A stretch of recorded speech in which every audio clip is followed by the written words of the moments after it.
মাটির চুলায় মাটির হাঁড়িতে গোটা রসুন দিয়ে মাংস রান্না করলে কেমন হয় বলেন তো? Just wow!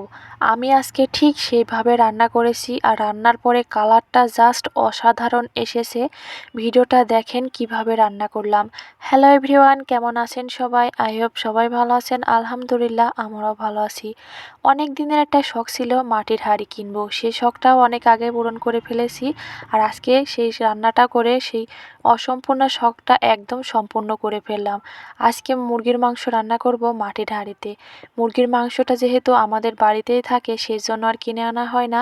এখন মাংসটা সুন্দর করে আগে থেকে কেটে ধুয়ে প্রসেস করে রেখেছি, এখন শুধু রান্নাটা শুরু করে দেব। হাঁড়িতে দিয়ে দিয়েছি পরিমাণ মতো সয়াবিন তেল। এবার দিয়ে দেব পেঁয়াজ কুচি আর দিয়ে দেব গরম মশলা, ডাল, এলাচ ফল আর তেজপাতা। সুন্দর করে বাদামি কালার করে ভাজা হয়ে গেলে এখানে দিয়ে দেবো বাটা মশলা, আদা বাটা, রসুন বাটা আর দিয়েছি পেঁয়াজ বাটা, সঙ্গে কিন্তু শুকনা মরিচও বেটে দিয়েছি। এবার একে একে দিয়ে দেব গুঁড়া মশলা। 1 চামচ হলুদের গুঁড়া, 1 চামচ ধনিয়া গুঁড়া, দিয়ে দেব 3 থেকে 4 চামচ ঝালের গুঁড়া আর দিয়ে দেব পরিমাণ মতো লবণ। একটু পানি দিয়ে সুন্দর করে মশলাটা কষিয়ে নিয়ে এবার একে একে মাংসগুলা দিয়ে দেব। মাটির হাঁড়ি কিনে কিন্তু প্রথমে রান্না করতে যাবেন না, হাঁড়িটা কিন্তু ফেটে যেতে পারে।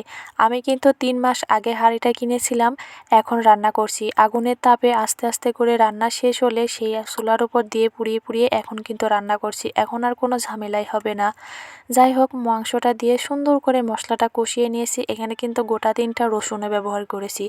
আজকে যে কি পরিমাণে মজা হবে এই মাংস রান্নাটা খেতে, আমি তো ভেবেই একদম জিভে পানি চলে আসছে।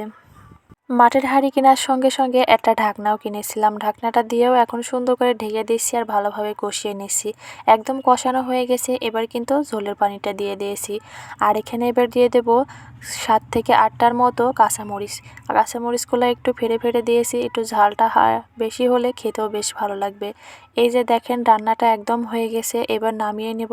আর কালারটা দেখেন একদম কি সুন্দর হয়েছে, কালারটা সেই অসাধারণ। অনেক দিনের শখটা পূরণ করেছি আর গরম গরম এবার ভাত নিয়ে খেতে বসে পড়েছি। আজকের মাংস রান্নাটা জাস্ট অসাধারণ হয়েছে।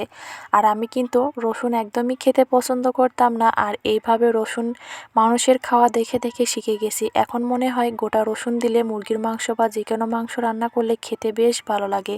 আজকে মাটির হাঁড়িতে রান্নাটা কেমন হয়েছে সবাই কিন্তু কমেন্টে জানাবেন। আল্লাহ হাফেজ।